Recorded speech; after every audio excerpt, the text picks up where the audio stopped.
All right. Hi everyone. Good evening. कौन आ गया है? Good evening Anjali. Good evening Prathamesh. God evening Prathamesh. ऐसा क्या हो गया आज? कोई स्पेशल डे है तुम्हारा? God evening. Hi जलज. Hi मानस. Very very good evening. वाह.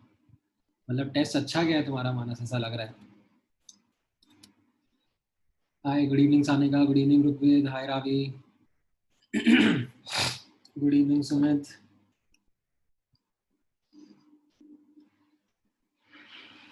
All right, so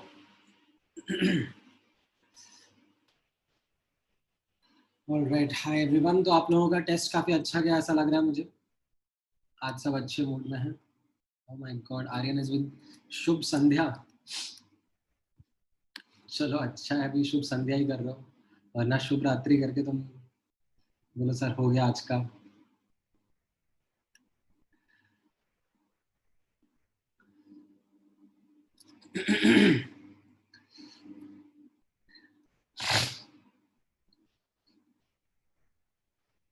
all right, तो पेपर में मतलब कुछ डिस्कस करने के लिए है ही नहीं. पृथ्वीराज ने ऑलरेडी मुझे ऐसे टास्क दे दिया है सर. Question 30, 31, 29 and 35. क्या है ये क्वेश्चन नंबर 31?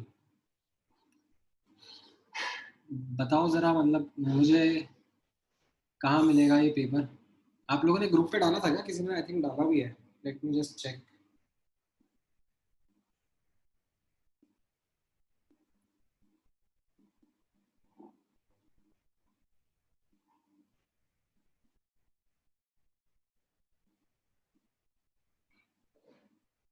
किसी ने ग्रुप पे डाला था क्या पेपर? अच्छा हाँ, ये पूर्णा ने डाला, यही है ना?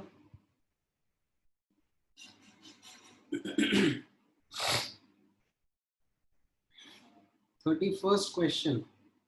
What is the minimum uncertainty in de Broglie wavelength of an electron accelerated from rest through a potential difference of 6 volt if the uncertainty in position is 1 by pi nanometer? तो ये आपको इस तरीके से रिलेट करना रहेगा ना. देखो, lambda is equal to h upon mv रहेगा, right? So delta lambda by lambda will be equal to minus delta v by v. ठीक है, यहाँ से कैसा आया? कैलकुलस से. ठीक है. नाउ अब delta lambda will be equal to lambda और minus lambda into delta V by V. और लैम्डा को अब आप क्या लिख सकते हो? पोटेंशियल डिफरेंस ऑफ 6 वोल्ट के थ्रू करा है, तो पोटेंशियल डिफरेंस को 6 वोल्ट के through, so root 150 by 6 will be the value of lambda. And v कितना हो जाएगा? v के लिए जबरदस्ती मेहनत करनी पड़ जाएगी. तो मैं थोड़ा सा इसमें दिमाग लगाता हूँ rather than doing crude calculation.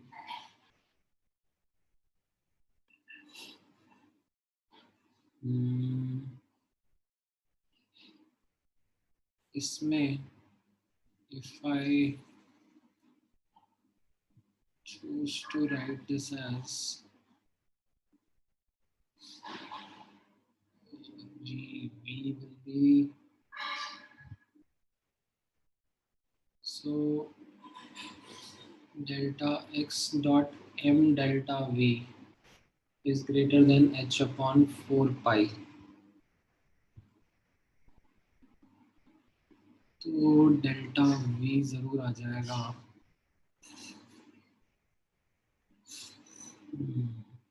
तो ये लैम्डा को हम h अपॉन एम भी लिखते थे.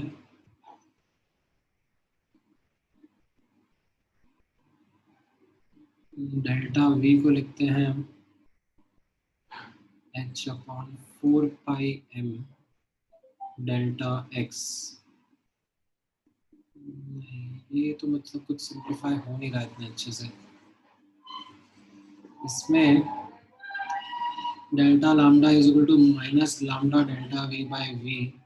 अब इसमें जो माइनस लैम्डा रहेगा वो रूट 150/6 एंगस्ट्रॉम रहेगा, ठीक है। And delta we h upon 4 pi m delta x, और ये v, तो ये mv h अपॉन mv को वापस लैम्डा की तरह यूज कर लेंगे, ओके। तो -√150/6 into -√150/6 upon 4 pi delta x। हाँ, तो ये सिंप्लीफाई हो गया ना। ये 150/6 कितना हो जाएगा,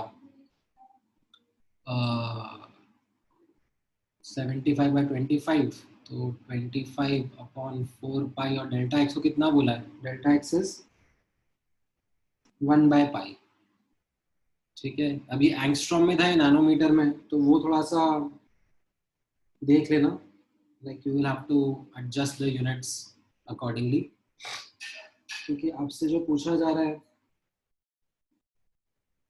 एंगस्ट्रॉम में ही पूछा जा रहा है। तो ये ऊपर एंगस्ट्रॉम में है, तो इसको 10 से मल्टीप्लाई करना मत भूलना, so as to get the values in both in angstrom only। ये एंगस्ट्रॉम स्क्वायर रहेगा ऊपर, और ये नीचे एंगस्ट्रॉम रहेगा, ठीक है। आई थिंक यहाँ पे केयरलेस मिस्टेक हो सकती है, कर दियो। हाँ,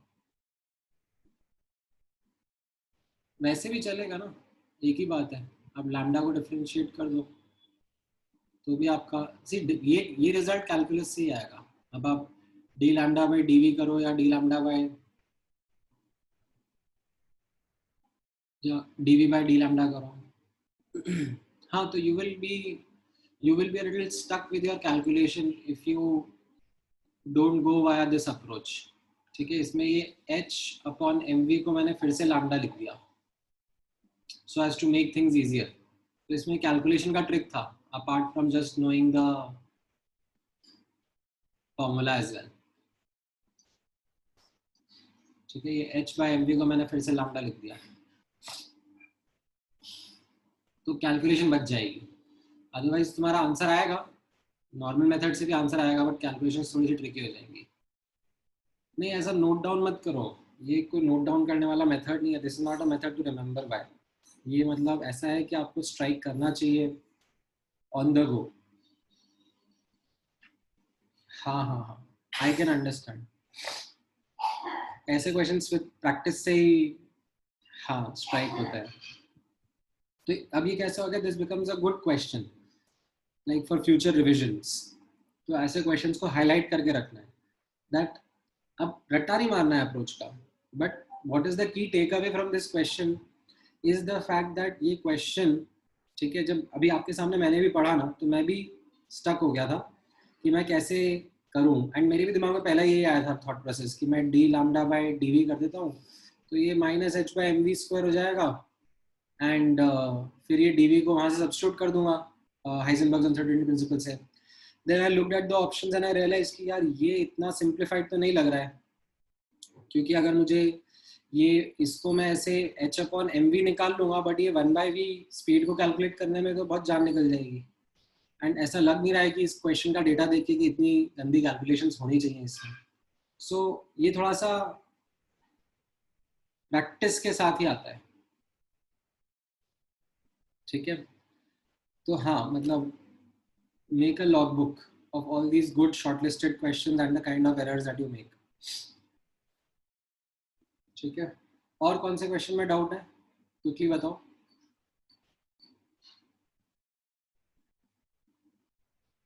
35 35 35 35 NL/ML हो गया ना, तो 4P हुआ ना ये, पहले N फिर L फिर ML, N4 है, L1 है, तो ये 4P हो गया ना। इसमें कहाँ अटक गए। 36 में the number of orbitals having N plus L less than 5, तो 36 में कैसे करोगे आप। मतलब n इक्वल टू 1 के लिए l 0 होगा, ठीक है, तो ये काउंट हो जाएगा, ठीक है, और ml भी 0 रहेगा, मतलब आई शुड रादर ऐसे n प्लस l 5 होने लेस देन 5 बोला जा रहा है, तो n equal to 1 l equal to 0 हो सकता है, n is equal to 2 l 0 भी हो सकता है 1 भी हो सकता है, चलेगा, ठीक है, n इक्वल टू 3 l 0 चलेगा 1 चलेगा बट 2 नहीं चलेगा, क्यों, क्योंकि फिर n प्लस l 5 से ज़्यादा 5 के बराबर हो जाएगा, n equal to 4 l equal to 0 चलेगा 1 2 3 नहीं चलेंगे, क्योंकि फिर n प्लस l 5 से ज़्यादा हो जाएगा, n equal to 5 and then l equal to 0 1 2 3 4 में सिर्फ 0 चलेगा, ये नहीं चलेंगे, तो अब आप काउंटिंग करो ना नंबर ऑफ ऑर्बिटल्स की,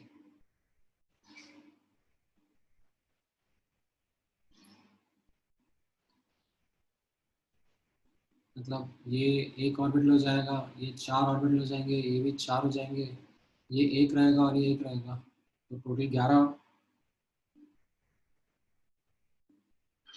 अच्छा नहीं, ये भी नहीं चलेगा, सॉरी माय बैड, ये भी नहीं चलेगा क्योंकि n plus n less than 5 होना चाहिए, तो 10 आ रहे हैं,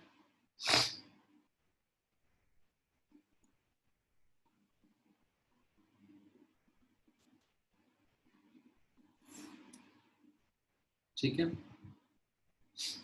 ऐसे मत करो सम्यक, डोंट ट्राई टू गेस कि कॉन्सेप्ट से ज़्यादा न्यूमेरिकल क्वेश्चन या न्यूमेरिकल ज़्यादा कॉन्सेप्ट, ऐसा कुछ नहीं है, अभी एक टेस्ट के बेसिस पे you will not get the idea,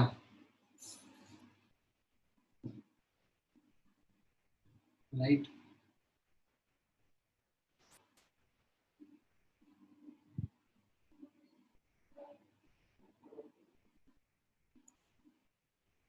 35 का आंसर डी दिया हुआ है,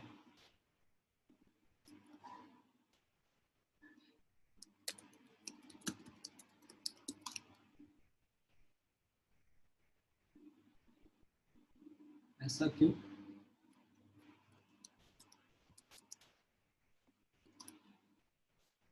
पक्का आप लोगों ने चेक करा है ना?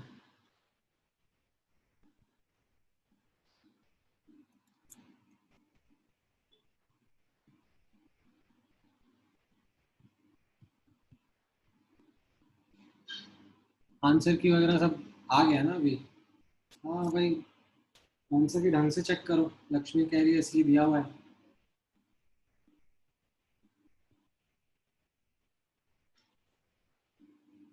हम्म, ठीक है, ऑल राइट, और कोई question?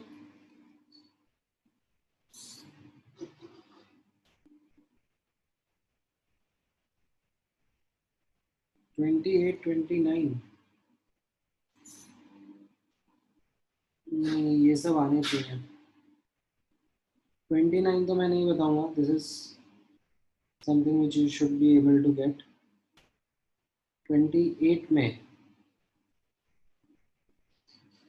single electron energy X was provided, so it jumps to Y.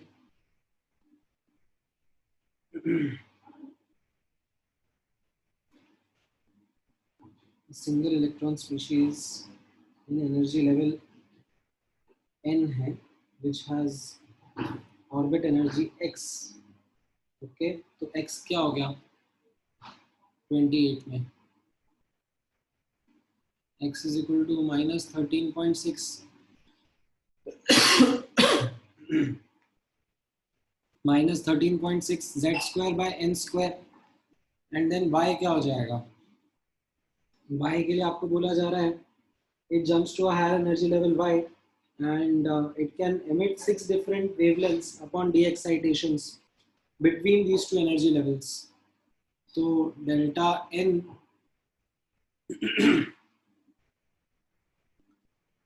into delta n plus 1, ये आपका 6 होना चाहिए, तो डेल्टा n इज बेसिकली 2, तो अगर ये n है तो ये n plus 2 या n plus 3 होगा, sorry delta n into delta n plus 1/2 is equal to 6, delta n 3 होगा, सॉरी। तो ये जो हायर ऑर्बिटल रहेगा वो n प्लस 4 हो जाएगा, तो ये -13.6 Z square by n square हो गया। अब इससे n को सॉल्व कर लो ना, n प्लस 4 नहीं, sorry n plus 3, delta n 3 आना चाहिए।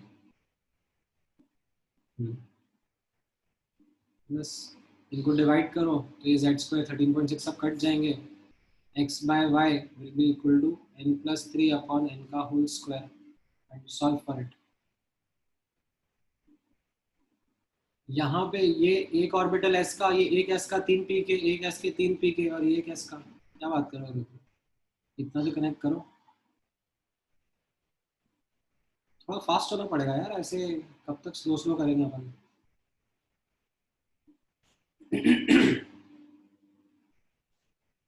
ऑल राइट, ठीक है। आई थिंक इसके अलावा और कोई क्वेश्चन है?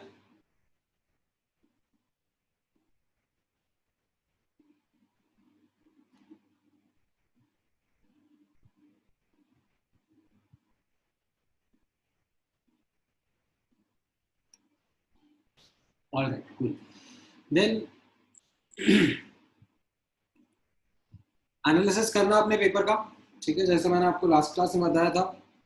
Identify the gap between your actual score and potential score, ठीक है। Based on that you should be able to kind of understand how to go with this,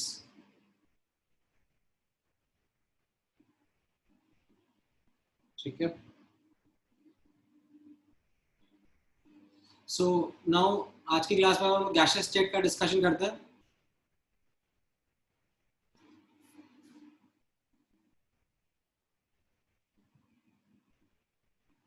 ठीक है। So let's begin our discussion of gaseous state chapter. Just give me 1 minute, give me 1 minute, I'll just come back.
Sorry guys.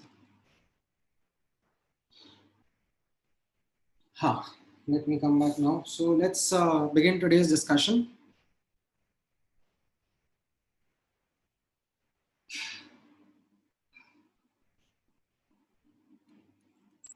Of gaseous state chapter.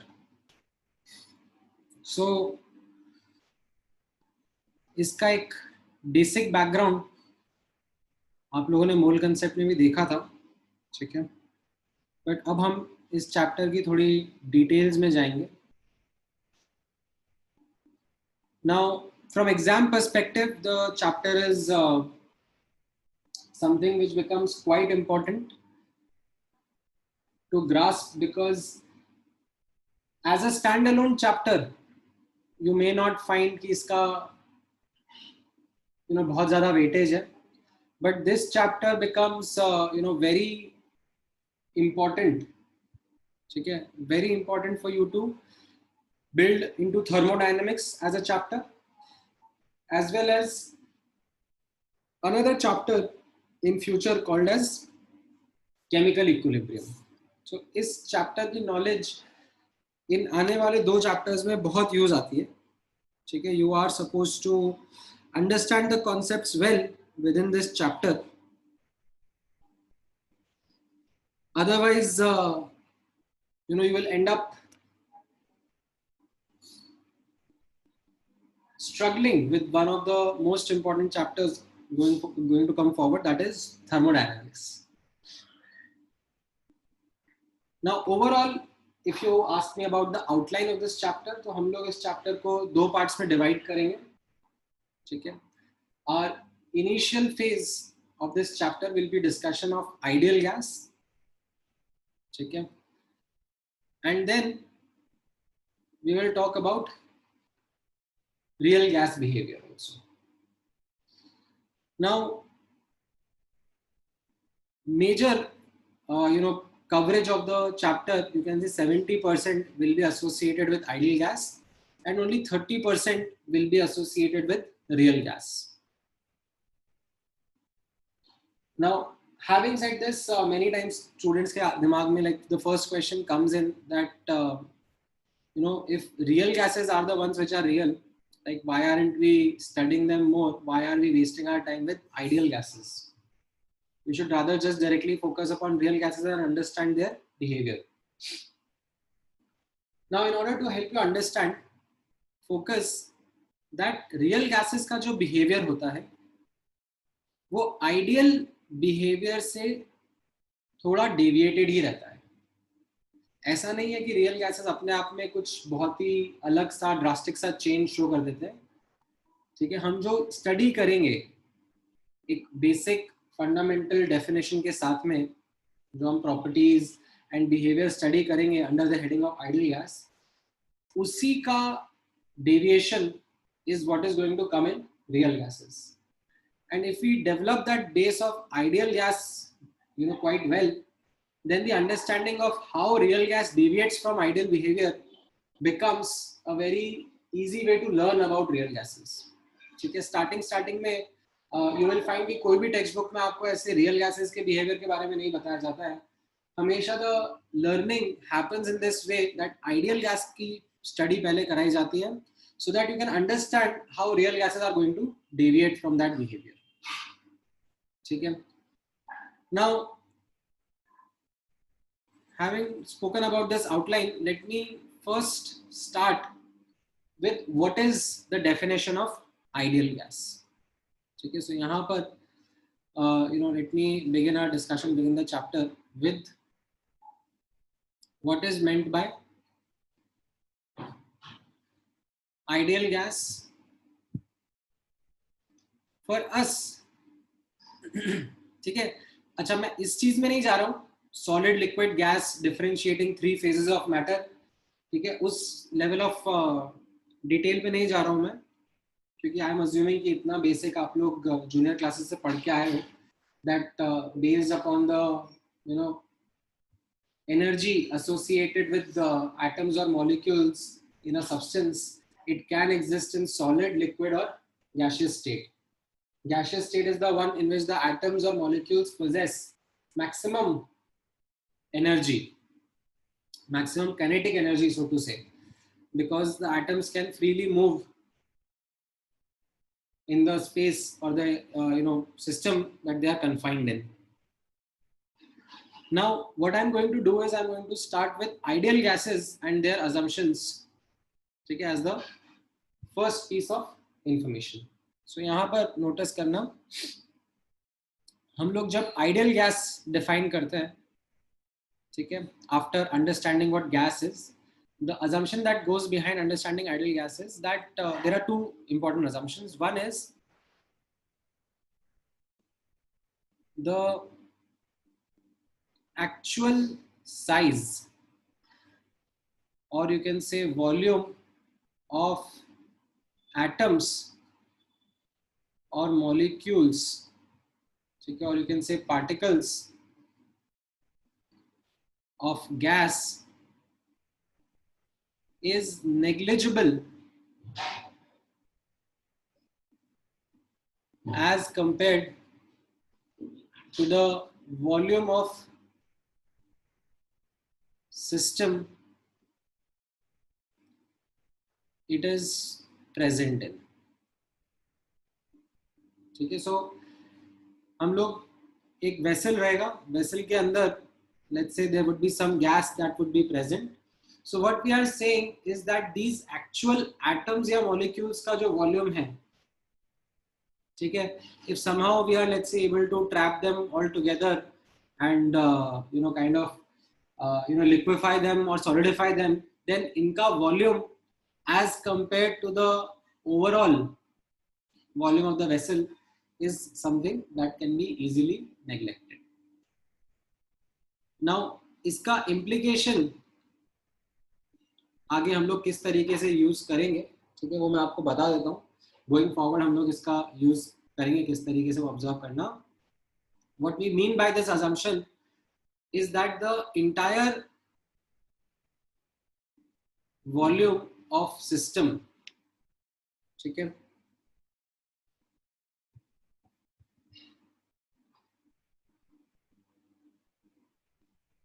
the entire volume of the system is negligible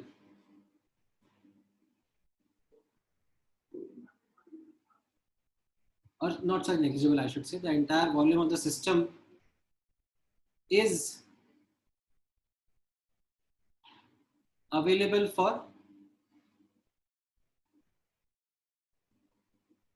free movement of molecules. ठीक है, ये जो volume है container का volume बोल रहे हैं, that is something which can be taken as something which is entirely available for free movement. ठीक है, सो ये वर्ड हमारे लिए बाद में इंपॉर्टेंट रहेगा. अभी तो ठीक है, अभी इतना फोकस नहीं रहेगा इसके ऊपर, बट बाद में हम लोग इसके ऊपर दोबारा आएंगे. जब हम लोग रियल गैसेस का डिस्कशन करेंगे तब मैं assumptions को रिमूव करूंगा. ठीक है,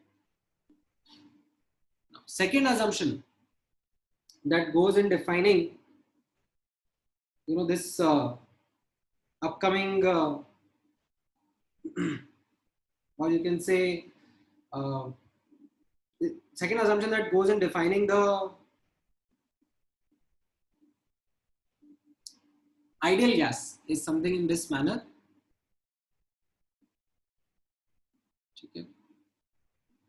There are no attractive or repulsive forces between atoms or molecules of a gas.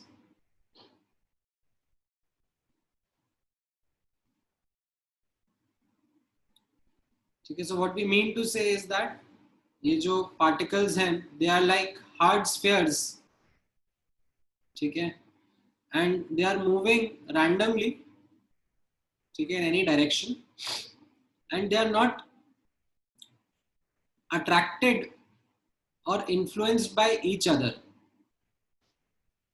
ठीक है, which is kind of a wrong assumption to take in the real world, because these atoms or molecules do have attractive or repulsive forces acting between them. So we will remove this assumption while we are going to discuss real gases. But starting में अभी ideal gases के लिए we can safely take this assumption that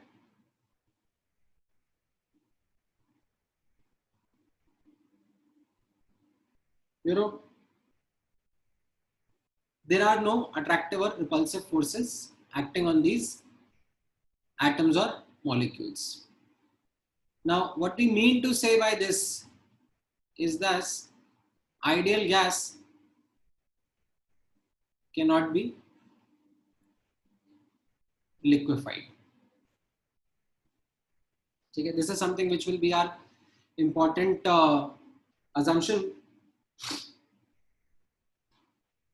with which we are going to proceed with ideal gases for now. But हाँ, जब बाद में हम लोग real gases का discussion करेंगे, at that point in time we will ensure that we remove this assumption and then study what kind of behavior is shown by real gases. Okay. All right. So these are two important assumptions. Now, let's get into the details of properties of ideal gas.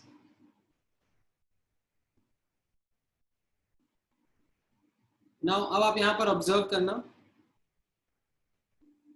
जो की properties हम लोग study करेंगे,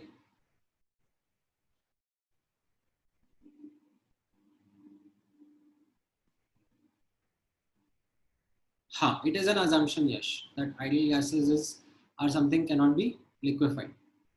Real gases को हम liquefy कर सकते हैं, तो हम लोग पढ़ेंगे उनके बारे में, how does the liquefaction process occur and how to study it. ठीक है. Now, properties of ideal gas में observe करना, पहला property, we'll talk about pressure. ठीक है. Now, what is pressure? So we know that these gaseous atoms or molecules or particles that are present, they randomly move inside the vessel, right, by the virtue of temperature. Okay, they possess kinetic energy, they possess certain speed because of temperature, right? अगर 0 Kelvin होगा temperature, okay, which is a theoretical scenario, we will say that everything is then frozen, like there is no kinetic energy associated with particles. So यहाँ पर because of the virtue of temperature, because of that there is kinetic energy associated with particles, and as a result these molecules, they randomly move inside the vessel, inside the container in which they are present. Now, as a result, what happens is that these particles, they collide with walls of the vessel. Okay, so due to collisions of gas particles, okay, with the walls of the vessel, we say pressure is exerted. ठीक है, अब होता कैसा है इसमें, एक individual atom बहुत ही छोटा है to impart any pressure, but because the number of atoms are so large, like जैसे Avogadro's number is something which is a very very large number, like so the number of molecules inside will be very very large, and then उनका overall effect is something that is observable in form of pressure. These gaseous particles or molecules, they continuously collide with the walls of the vessel. Now, couple of important points to note about this property of ideal gas of pressure. So we will say that gases exert pressure uniformly in all direction. Okay? Gases exert pressure uniformly in all direction.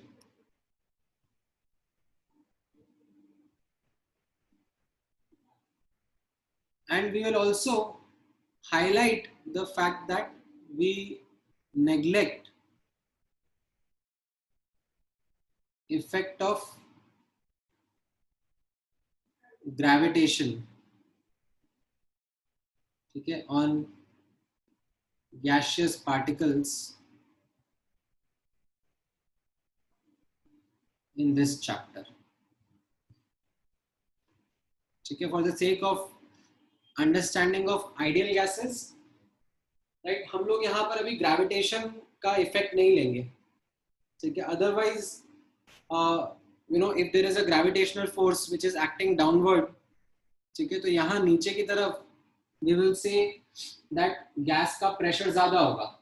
जैसे for example, if you think of the entire earth as a vessel, then in that case जो surface पर atmospheric pressure रहता है वो ज़्यादा होता है as compared to higher altitudes, because इतने height के fluctuation में like gravity का influence लेना पड़ता है. But let's say अगर हम लोग lab में या किसी industry में भी analyze कर रहे हैं gas के system को, where the height of the vessel is couple of meters high maybe, then in that case you do not need to take the effect of gravitation into account, ठीक है, हमारे लिए काम चल जाएगा, ठीक है. Even when we are doing experimental study, ठीक है, तब भी we say that the heavier gases they settle at the bottom of the vessel, the lighter gases rise up. So that is the true real gas understanding that you have, and that effect of gravitation is something which should be taken into account while studying a mixture of gases, which is heavier, which is lighter. But again, इस chapter में we do not go into that detail, ठीक है. We right now want to understand the basic things first, ठीक है, and then move towards the complexities. अगर starting में मैं आपको ग्रेविटेशन का इन्फ्लुएंस दिखाने लग जाऊंगा तो फिर अपने लिए थोड़ा सा डिफिकल्ट हो जाएगा, ठीक है.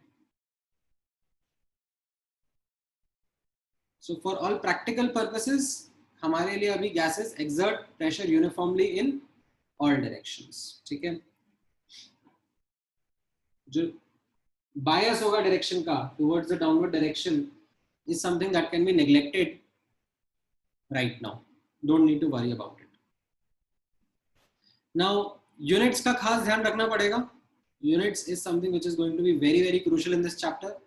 So pressure के different units होते हैं. SI unit of pressure is Newton per meter square or Pascal, right? Then there are various units जो हम लोग use करेंगे throughout this chapter. You should be very much familiar with them. 1 atm is also a unit, atmospheric pressure. This is equal to 1.01325 into 10 raised to the power of 5 Newton per meter square or Pascal, ठीक है. 1.01325 bar, ठीक है. This is another unit of pressure. और you can say 760 torr, ठीक है, और 76 centimetre Hg और 760 millimetre Hg column, ठीक है. ये क्या रहेगा Hg कॉलम वाला, ये मैं थोड़ा डिटेल में आपको एक्सप्लेन करूंगा जब हम लोग बैरोमीटर का अंडरस्टैंडिंग डेवलप करेंगे, ठीक है. बट अभी के लिए इतने यूनिट्स काफी हैं, ठीक है. एंड और भी यूनिट्स रहते हैं, जैसे फॉर एग्जांपल आपने common day to day use में देखा हो जब ऐसे व्हीकल्स के टायर्स में प्रेशर का डिस्कशन होता है तो it happens in the unit of PSI, pound square inch, ठीक है, पाउंड्स पर स्क्वायर इंच. बट ठीक है, वो इतना याद रखने की जरूरत नहीं है, ये कॉमन है. ये अगर आपको याद रहेंगे तो आपके क्वेश्चंस काफी कन्वीनियंटली वर्क कर जाएंगे, ठीक है. ये जो Hg कॉलम वाले यूनिट्स है इनका डिस्कशन हम लोग जब बैरोमीटर पढ़ रहे होंगे तब मैं आपके साथ में करूंगा, ठीक है. हाँ, ये मैं बैरोमीटर के टाइम पे पढ़ाऊंगा डिटेल में. अभी जस्ट अंडरस्टैंड दैट हाँ there is this unit of pressure as well. Alright, then second property के बारे में बात करेंगे. तो सेकंड प्रॉपर्टी इज वॉल्यूम, ठीक है. We represent it using the symbol V. and for us it is, for a gas it is simply the volume of the system in which it is present.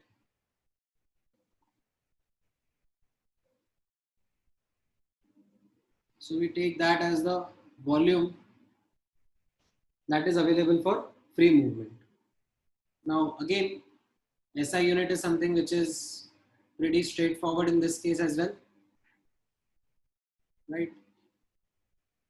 Volume का ऐसा unit रहेगा metre cube, ठीक है. However, there are other common units also like liter. So 1 liter will be equal to 10 raised to the power of minus 3 meter cube, right? Will be equal to 10 raised to the power of 3 milliliters, right? Or you can say 10 की power 3 centimetre cube. Centimetre cube को हम लोग CC से भी represent करते हैं. CC stands for centimeter cube. So 1 ml is actually 1 centimeter cube.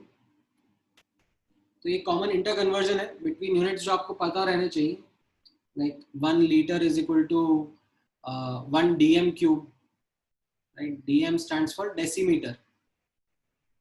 ये भी कई बार यूज हो जाता है. तो ये कॉमन इंटर कन्वर्जन यूनिट्स के which should be on your fingertips while solving questions. Then the third important property is temperature. This is something which again is assigned as the temperature of the system in which the gas is present. Okay, temperature of a gas is the temperature of system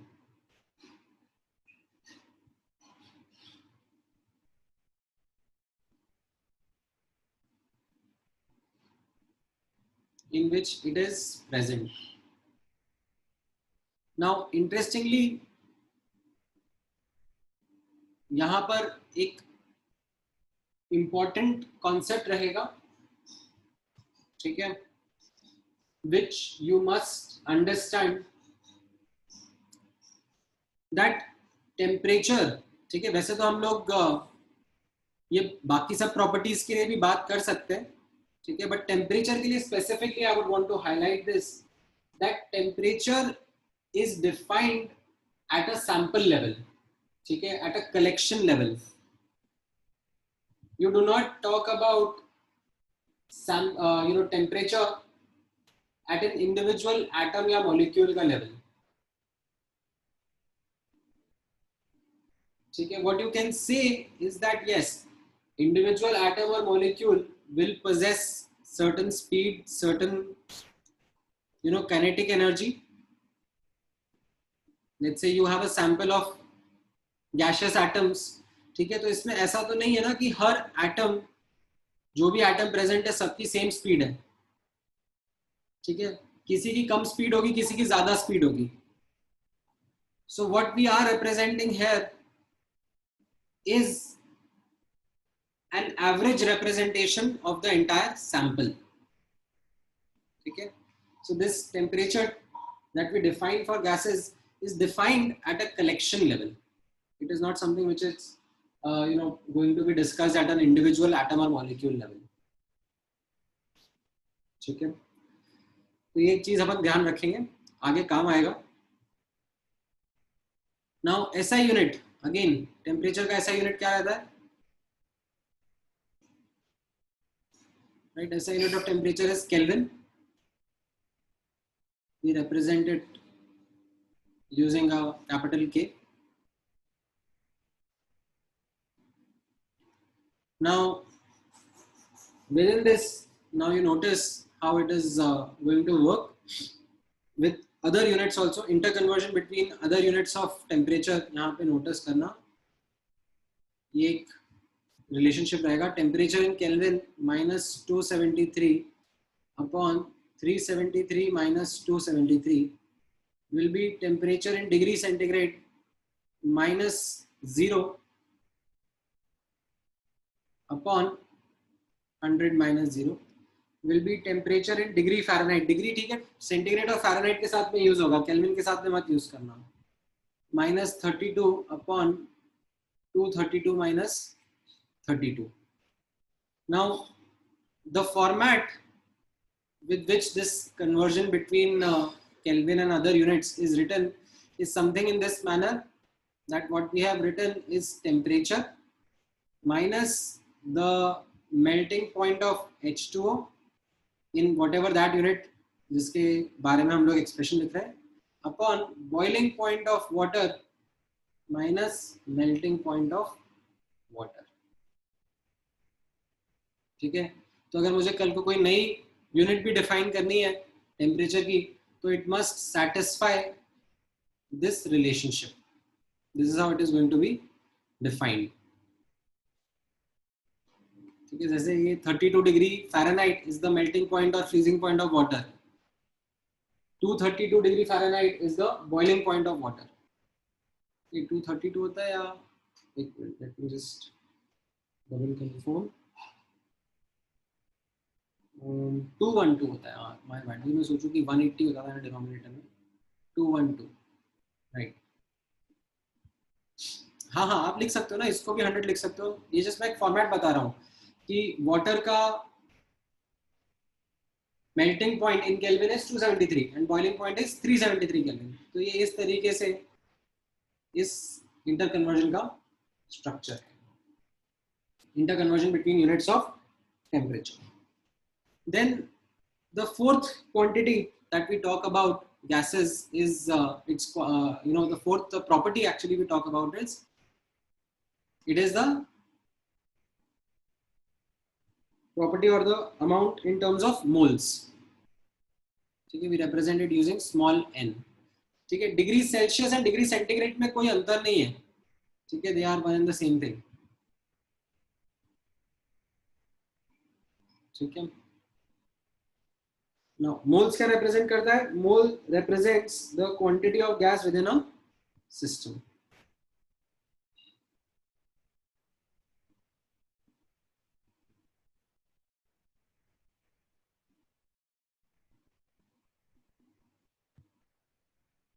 ठीक है. All right. Now, ये zero है यहाँ पर. This is zero. वो नहीं है. हाँ, बोलो हर्ष, क्या डाउट है? Yes sir. ये हेलो सर. हाँ सर, वो प्रेशर वाले में जैसे गैसेस मतलब एटम्स उधर हम उन्हें प्रेशर डालेंगे तो वो पास में आएंगे and then as soon as we remove the pressure वापस वो डिसोसिएट हो जाएंगे ना. हाँ, दूर दूर चले जाएंगे. Okay sir. इसलिए वो लिक्विफाई नहीं हो पाते. हाँ. Okay sir.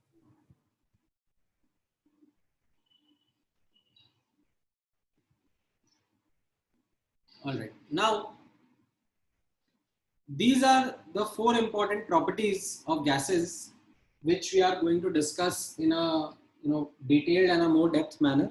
इसके अलावा और भी properties आएंगी धीरे धीरे. We will explore more and more properties of gases. For example, density हो गया, ठीक है, vapor density हो गया. Then we will explore property like speed of molecules, kinetic energy of molecules, the number of collisions done by molecules. तो ये सब results, ये सब properties हम लोग धीरे धीरे आगे cover करते जाएंगे. But अभी के लिए focusing on these four properties will do a lot of analysis, right? So यहाँ पर let me write the next heading in this manner: relationship, ठीक है, between these properties of gases. जो हम लोगों ने ऊपर डिस्क्राइब करी हैं, इनके बीच में हम लोग रिलेशनशिप समझना चाहेंगे. नाउ, अब यहां पर ऑब्जर्व करना that right now the understanding which we are going to develop is based on experiments done by various scientists. ठीक है, going forward, after understanding the experimental behavior, we will also talk about a theoretical model to understand gases. ठीक है, वो theoretical model को हम लोग KTG बोलेंगे, kinetic theory of gases. Now what that model would be? वो मैं आपको बताऊंगा. This is something which we are going to be able to address in the upcoming lectures. But अभी के लिए ये एक्सपेरिमेंटल अंडरस्टैंडिंग से हम लोग स्टार्ट करेंगे. राइट. सो पहला एक्सपेरिमेंटल अंडरस्टैंडिंग हमारा रहेगा in form of Boyle's law. ठीक है. So let me put the heading.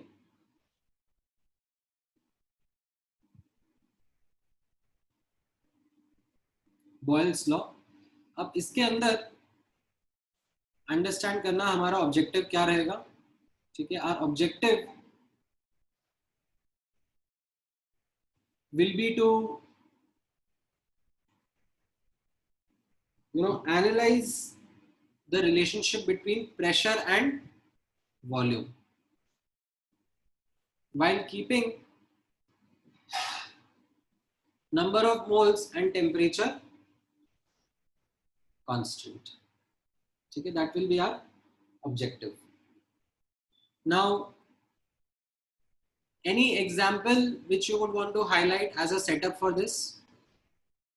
ठीक है. कैसा सेटअप रहेगा ये? How can the setup be? So what we can say is that, say you have a vessel, ठीक है, and इस vessel में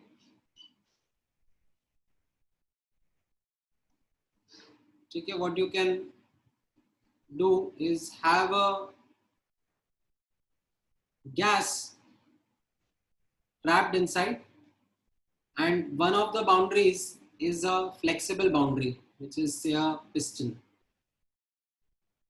movable piston. ठीक है.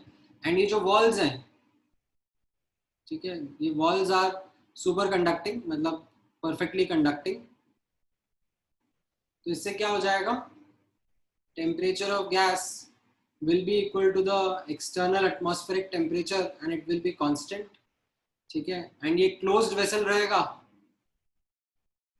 ठीक है. तो ये नंबर ऑफ मोल्स भी कांस्टेंट रहेंगे. लीक नहीं हो रहा है इसमें से गैस, कहीं से अंदर बाहर नहीं हो रहा है. So it is a closed vessel. That means the gas is going to be constant, the moles are going to be constant. अब अगर मैं इसके ऊपर, ठीक है, कुछ वेट रख दूं, ठीक है, if I put some weight over this, then what I will do is I will end up increasing the pressure on the gas. ठीक है. I will end up increasing the pressure of the gas, and what we see is that because of increase in that pressure, the volume that is occupied by the gaseous molecules, that decreases. So the mathematical relationship which comes out, okay, the result that can be written mathematically is in this manner, that pressure is inversely proportional to volume, or you can say pressure into volume is K. K stands for a constant. Okay, this is the mathematical way of describing it. P initial V initial is equal to P final V final. Okay. Now this is something which you should also be able to depict or describe graphically, right? So inverse relationship रहेगा between two quantities. तो थोड़ा सा graph का practice कर लेते हैं. ये हम लोगों ने एटॉमिक स्ट्रक्चर में भी देखे हुए थे. P वर्सेस V का ग्राफ कैसा रहेगा if pressure and volume are inversely proportional to each other? How is PV graph going to look like?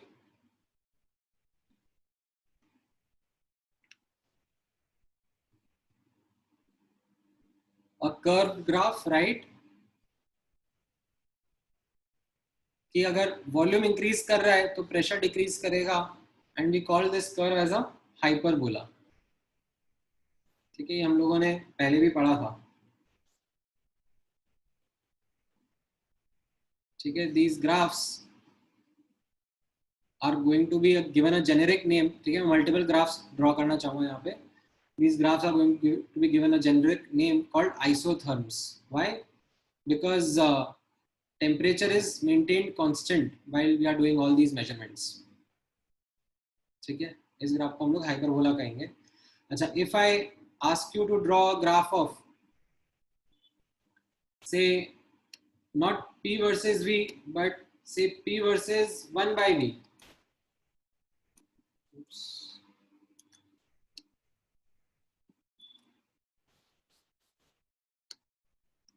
तो वो ग्राफ क्या रहेगा, कैसा रहेगा?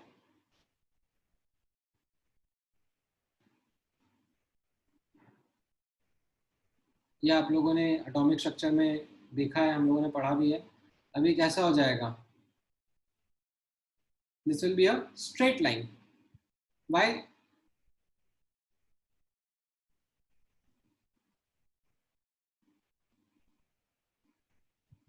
Because y axis is directly proportional to x axis. यहाँ पर नोटिस करना. ठीक है, will not really connect origin here. We will just draw a dotted line because like zero pressure or infinite volume is something which is not going to be a practical concept. So we just leave a dotted line here. We will not kind of connect it with the origin. Right? Okay. So ये एक simple understanding थी which is called as Boyle's law. ठीक है. Now अब यहाँ पर अगर मैं एक स्मॉल क्वेश्चन आपको कराना चाहूँ, ठीक है, based on Boyle's law, something in this manner, a very simple question. So let's say there was this vessel, ठीक है, जिसका वॉल्यूम 1 लीटर था. ठीक है, एंड इसके अंदर नाइट्रोजन गैस रखा हुआ है. ठीक है, at a pressure of 1 atm. ठीक है, and it is connected to another vessel, ठीक है, जिसका वॉल्यूम से 2 लीटर्स है. ठीक है, एंड अभी यहाँ पर एक इनको काइंड ऑफ सेपरेट किया हुआ है, and this side is initially vacuum. ठीक है, initially there is nothing present है. So if I remove the separator, ठीक है, upon removing the separator, what will be the final pressure of N2 gas? ठीक है, any answers?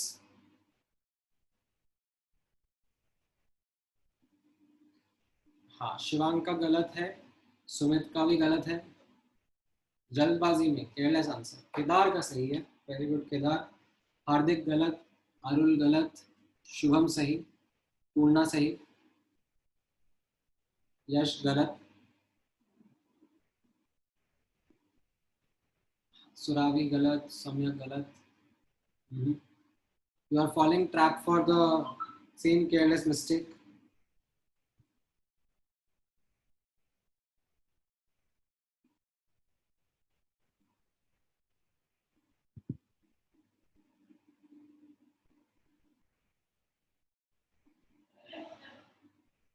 देखो कैसा रहेगा.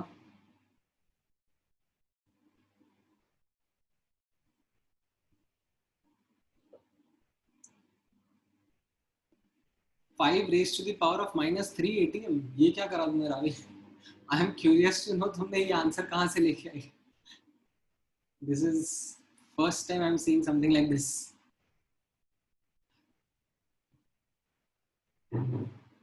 All right, so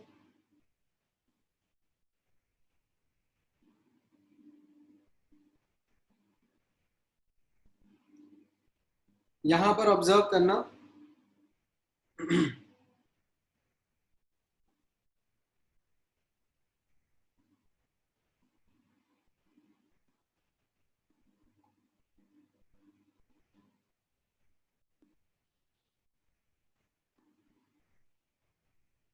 How we are going to handle this?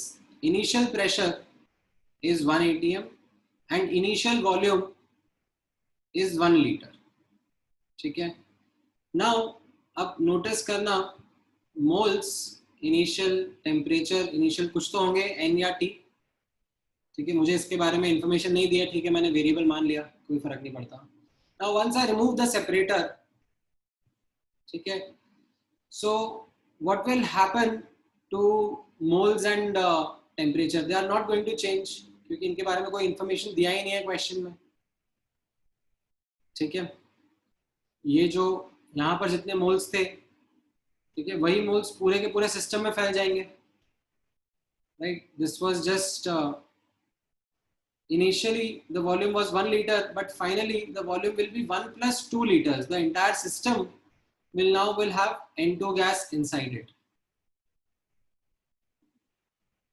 ठीक है. तो ये कैच स्टूडेंट्स भूल जाते हैं, they kind of write final volume as 2 liters, ठीक है. यहाँ पर N2 will spread uniformly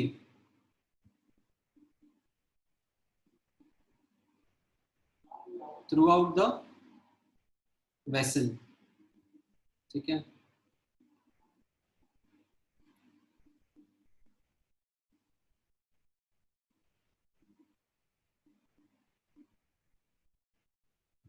So the final volume will actually be 3 liters, and as a consequence अब आपको final pressure बताना है. तो now you can say that P initial will be equal to P initial V initial will be equal to P final V final, and you will get the answer that P final will be equal to 1/3 atm, ठीक है. ये समझ में आया. धीरे धीरे आप लोग रियलाइज करोगे क्या केयरलेस मिस्टेक्स आप कर रहे हो, बट ठीक है, with time we will be able to work on, ठीक है. नाउ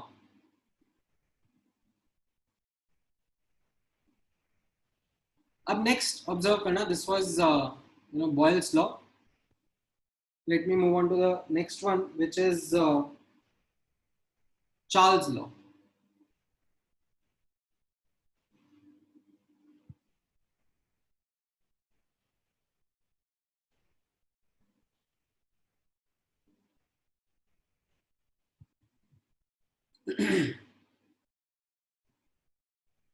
So चार्ल्स लॉ किस तरीके से रहेगा, वापस से इसी पैटर्न में चलेंगे. So objective goes something in this manner.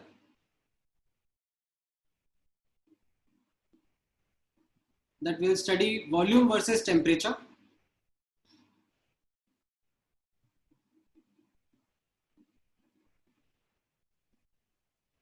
While keeping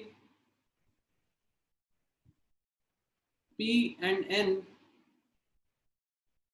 constant. Okay, while studying pressure and while keeping pressure and moles as constant. So in this case setup का कोई एक example बताओ आप. Right, a simple setup could be like a balloon. Right, ये एक balloon रहेगा आपका. Now closed balloon है, ठीक है. And you can assume that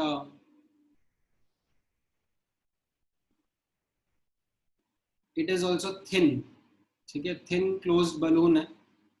Otherwise क्या होता है, यहाँ पर ये जो membrane है, that also plays a role in pressure. जैसे thick balloon हो गया, for example something like a tire or a tube, it has a very thick membrane. Okay, that thick membrane actually plays a role in pressure, जो आप लोग बाद में study करोगे under the property of surface tension.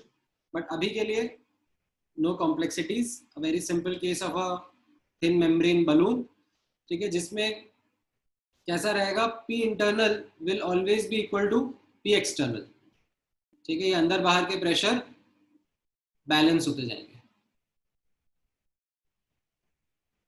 ठीक है.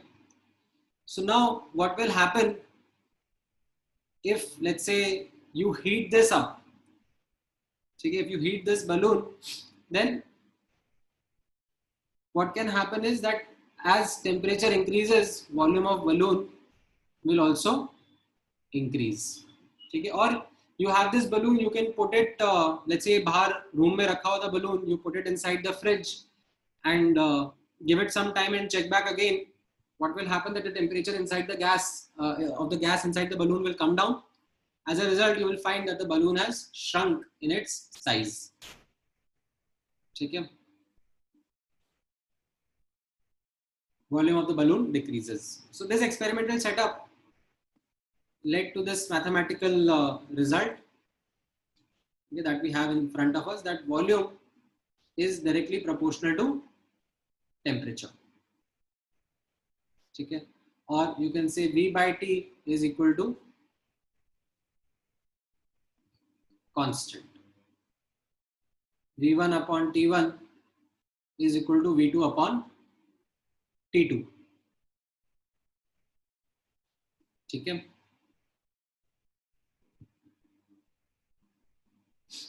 right? So as temperature increases, volume is going to increase. Now, in fact, it works the other way around also. ठीक है, it works the other way around also. That is, if volume is shrunk, ठीक है, then temperature also increases. Oh, sorry, I should rather say that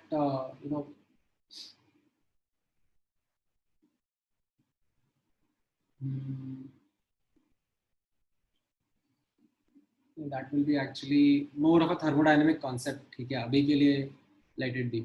वो thermodynamic concept मैं आपको बाद में बताऊंगा. अभी we'll keep things simple. V is directly proportional to temperature. अच्छा, इसके ग्राफ्स जो रहेंगे वो किस तरीके से रहेंगे, यहाँ पर नोटिस करना, ग्राफिकल नॉलेज. इनके ग्राफ्स को हम लोग कहेंगे isobars, right? Why will we call them isobars? Because pressure is something which is kept constant. ठीक है, so यहाँ पर let's say if I ask you to draw a graph between say V and T, ठीक है, तो यहाँ पर एक चीज को बहुत ध्यान से नोटिस करना, टेम्परेचर अगर केल्विन के स्केल में रहेगा तो the graph will be a straight line passing through origin. ठीक है, बट अगर यही ग्राफ, ठीक है, वॉल्यूम एंड टेम्परेचर का है, बट टेम्परेचर अगर डिग्री सेंटीग्रेड के स्केल में है, then it will be a straight line with a y intercept. ठीक है, it will only approach the x axis, ठीक है, at a temperature of -273.15 degree centigrade. ठीक है, इसमें एक y इंटरसेप्ट आ जाएगा.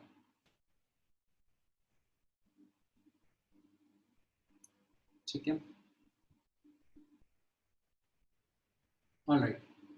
अगर मैं आपसे लेट्स से ये ग्राफ पूछूं, what will be the graph of say V by T versus T, ये ग्राफ कैसा दिखेगा आपको?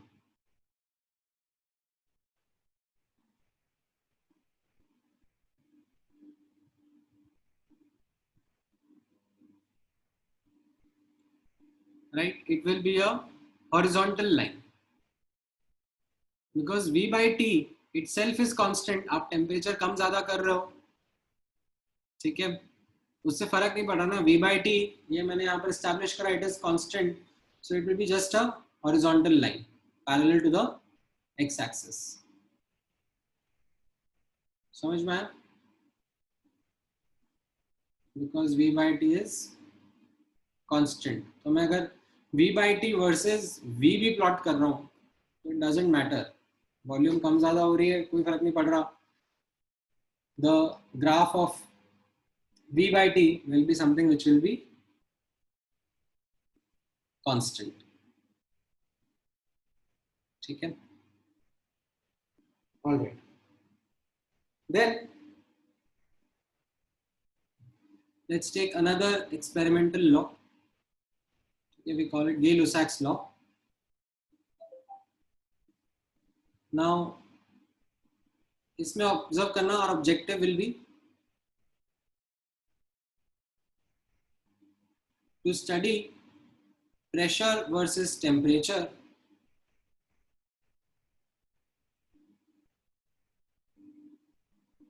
वैसे तो मैं इसका भी आपको एक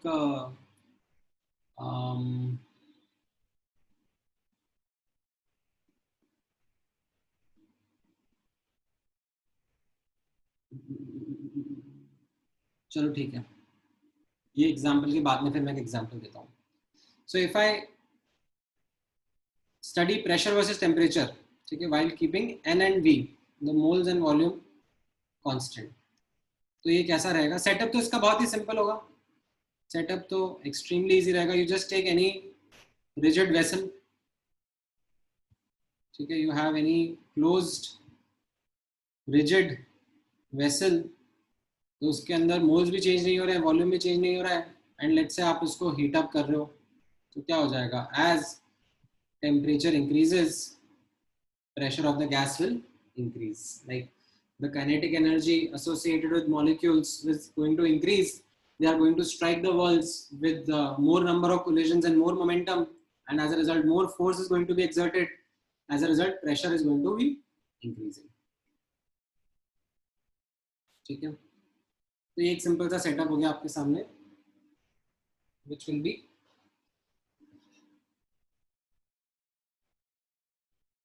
quite easy to understand. अब इसका रिजल्ट काफी स्ट्रेट फॉरवर्ड है. P is directly proportional to temperature, or you can say P by T is constant. ठीक है, P1 upon T1 will be equal to P2 upon T2. ठीक है,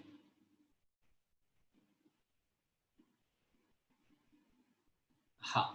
now हाँ हार्दिक रहेगा ना, अगर आप यहाँ पर टेम्परेचर डिग्री सेंटीग्रेड की डिग्री फ़ारेनहाइट में भी ग्राफ बनाओगे तो भी y इंटरसेप्ट रहेगा उसका. ये y इंटरसेप्ट क्या रहेगा, this will be the volume at 0 degree centigrade. Calculations करना पड़ेगा, बट या this will be the volume at 0 degree centigrade, that will be your y intercept. Right, अब यहाँ पर ग्राफ ऑब्जर्व करना. ठीक है, इसके ग्राफ को हम लोग आइसोकोर कहते हैं. ठीक है, isochores as in volume is kept constant. तो ये ग्राफ कैसे दिखेंगे, right. So if I draw the starting simple graph of pressure versus temperature in the scale of Kelvin, तो again it will be a straight line passing through origin. ठीक है, but यही graph अगर मैं draw कर दूं of pressure, ठीक है, versus temperature in degree Fahrenheit, ठीक है, चलो डिग्री सेंटीग्रेड नहीं कर रहे हैं, तो it will have a, it will be still a straight line but with some intercept. ठीक है, एंड ये यहाँ पर ये क्या वैल्यू होगा जहां पर ये ग्राफ कट कर रहा होगा एक्स एक्सिस को, ये कैलकुलेट करके बताओ. How much will be this be in Fahrenheit. Fahrenheit में बताना पड़ेगा ना, क्योंकि एक्स एक्सिस पे फ़ारेनहाइट का स्केल है. अभी मैंने ऊपर बताया inter convergence.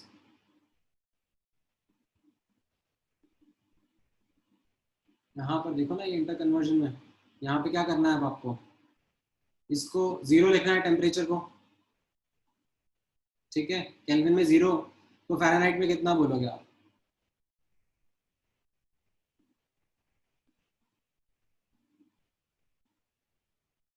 Right, so 273 into 18, or you can say 1.8 minus 32, 459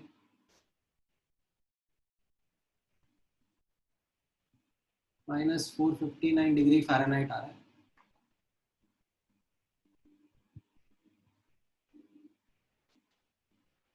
isochore,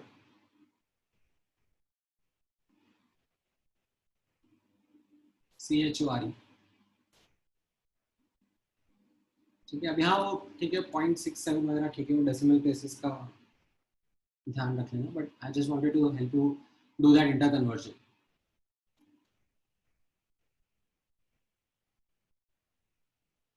ठीक है, तो ये isochore stands for a constant volume.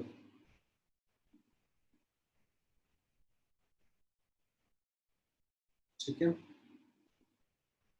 अच्छा एक और इसमें ग्राफ चलो बनवाते हैं आप लोगों से, let's see if you are able to draw that graph, log t versus और log p versus log t, ये कैसा ग्राफ रहेगा?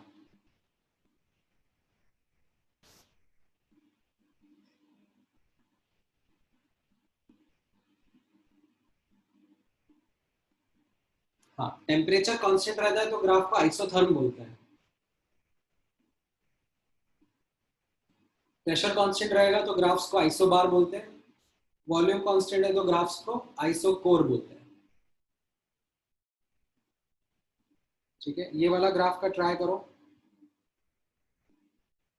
log p versus log t का ग्राफ कैसा होगा, थोड़ा सा log का नॉलेज होना चाहिए आप लोगों को।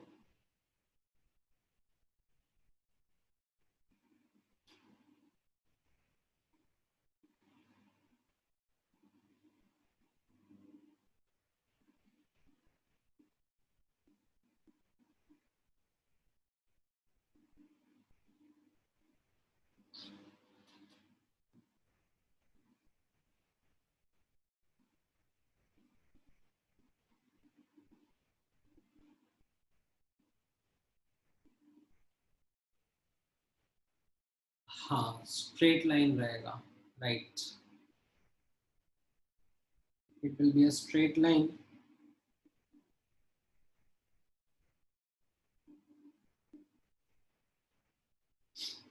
तो ये कैसे हमने डिसाइफर करा, यहाँ पर आप नोटिस करना, we started with a simple understanding that t by t is constant. ठीक है, कुछ k होगा से, अब मैंने दोनों तरफ log ले लिया तो ये log p by t हो गया, log t by t is log k। ठीक है, now log p by t can be written as log p minus log t। ठीक है, इसको मैं कुछ कांस्टेंट c बोल देता हूँ, मतलब कांस्टेंट का log is also constant only, तो इसको मैं कैसे लिखूंगा, log p will be equal to log t plus c। तो अब ये जो है मेरा log p, ये क्या है, दिस इज y एक्सिस। ठीक है, ये क्या है मेरा x axis, so y is equal to x plus c। तो ये तो स्ट्रेट लाइन हो गया ना, with a slope that is 1। तो this will be something which will be a straight line. ठीक है, स्ट्रेट लाइन, एंड ऐसा जरूरी नहीं है कि पॉजिटिव इंटरसेप्ट ही हो। ठीक है, नेगेटिव इंटरसेप्ट भी हो सकता है, डिपेंडिंग अपॉन वो c का वैल्यू क्या है, but the idea is that this will be a straight line with a slope that is 45 degree। ठीक है, both are possible, ये भी possible है और ये भी possible है। ठीक है, intercept will completely depend upon the value of c, it can be positive intercept or negative intercept, क्योंकि ये जो k का वैल्यू है ये 1 से ज्यादा भी हो सकता है, 1 से कम भी हो सकता है ना, तो log 1 से ज्यादा विल बी पॉजिटिव, log 1 से कम विल बी नेगेटिव। आप लोगों को थोड़ा बहुत log आता है ना, ऐसा तो नहीं ना कि log एकदम जिप है। ऐसे कितने स्टूडेंट्स हैं जिनको log के बारे में कोई आइडिया नहीं है?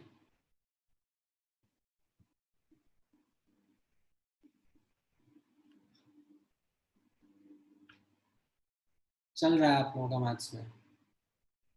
हाँ फिर ठीक है, मुझे लगा अभी तक जाके अगर लॉग नहीं हुआ है तो फिर थोड़ी दिक्कत हो जाएगी। All right, so log P versus log T का ग्राफ भी आपको समझ में आया है। ऑल राइट, सो ये हमारे इम्पोर्टेंट एक्सपेरिमेंटल लॉज रहेंगे। ठीक है, देन एक फोर्थ लॉ भी रहेगा, वो भी हम डिस्क्राइब कर देते हैं, which is actually Avogadro's law. ठीक है, एवोगैड्रोस लॉ कैसा रहेगा, इसका ऑब्जेक्टिव सिंपल है, ये आप लोगों ने मोल कंसेप्ट में एक्चुअली पढ़ा हुआ है, that study number of mole versus volume for constant pressure comma temperature condition. ठीक है, तो इसका setup is you can something think of like filling up a balloon. ठीक है,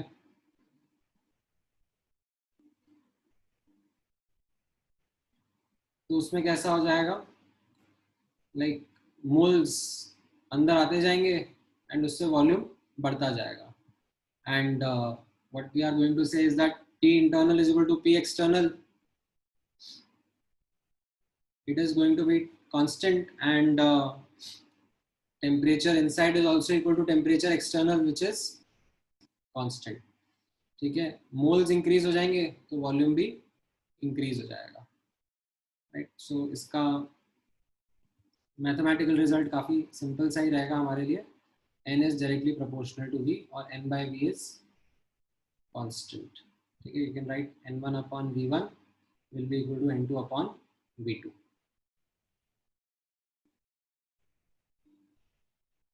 ठीक है, तो ये कंबाइंड गैस लॉज हम किस तरीके से ऑब्जर्व करेंगे अगर इन सबको हम कंबाइन कर दें एक साथ. राइट, जैसा आपने ऑब्जर्व करा, pressure is inversely proportional to v for constant n, t. ठीक है, volume is directly proportional to temperature for constant n, p. Pressure is directly proportional to temperature for constant n, v, and volume is directly proportional to moles for constant p, t. So what you get by combining all of this is called a combined gas law, which is PV by NT is constant.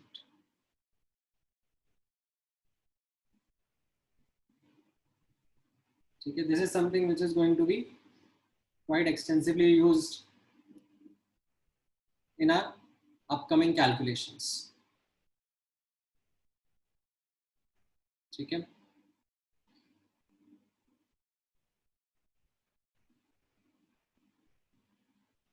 हाँ. So this is then what leads to the development of ideal gas equation as well. ठीक है, but before we proceed into ideal gas equation, ठीक है, let me use these 5 minutes to give you a small question. ठीक है, give me just 1 minute, let me stop the screen share. Answer छुपाना पड़ेगा उसका. आप लोग ट्राई करोगे इसको. 1 minute.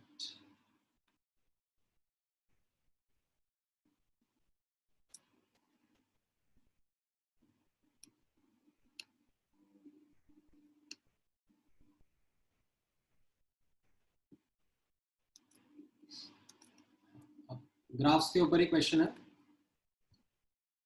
Just give me 1 moment.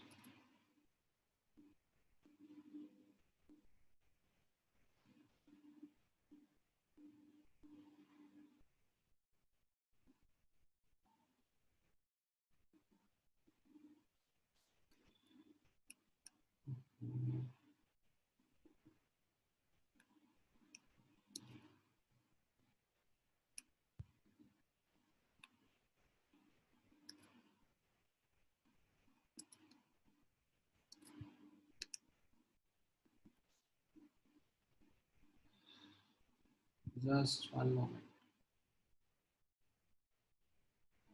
हाँ.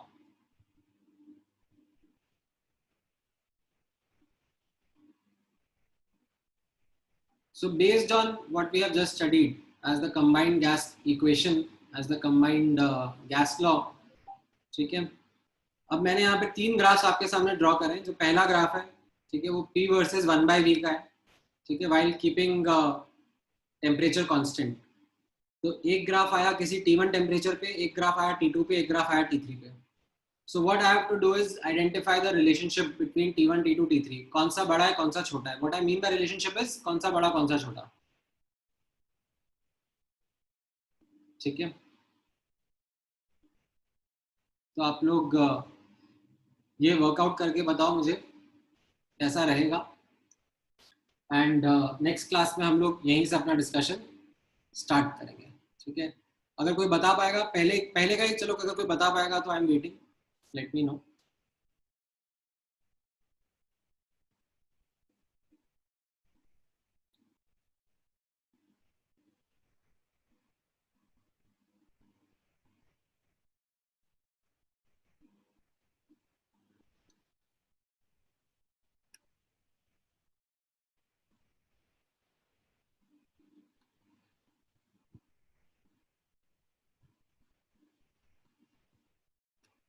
Okay, P versus 1/V। नहीं, पृथ्वीराज आपका सही नहीं है, हार्दिक आपका भी नहीं है, हर्ष, सुमित, सुबोध का सही है, हाँ सत्या का भी सही है, हाँ रावी आपका भी सही है, right. So the correct answer is T3 greater than T2 greater than T1। Correct. कैसे आया मैं नेक्स्ट क्लास में एक्सप्लेन करूंगा, मैं नेक्स्ट क्लास में यहीं से पिक करता हूँ, ठीक है। आज के लिए इतना डिस्कशन यहीं पर छोड़ते हैं हम लोग, नेक्स्ट क्लास में will pick from here only, I will talk about these graphs. ये अभी के लिए आप एज प्रैक्टिस लेके जाओ, ठीक है। Alright, any other questions?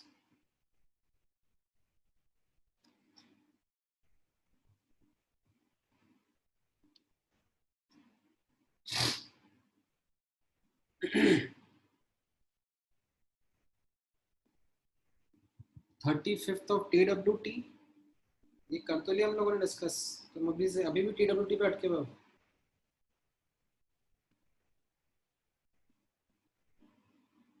कौन सा क्वेश्चन है TWT का?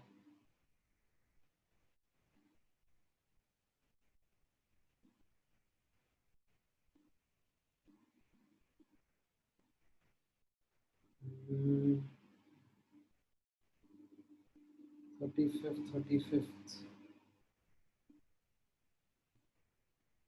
हो गया।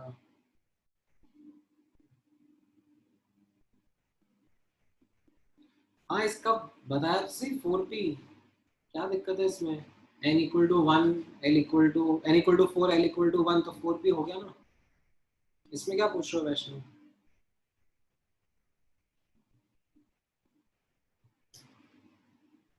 ऑल राइट, चलो then let's close today's lecture. Thank you guys.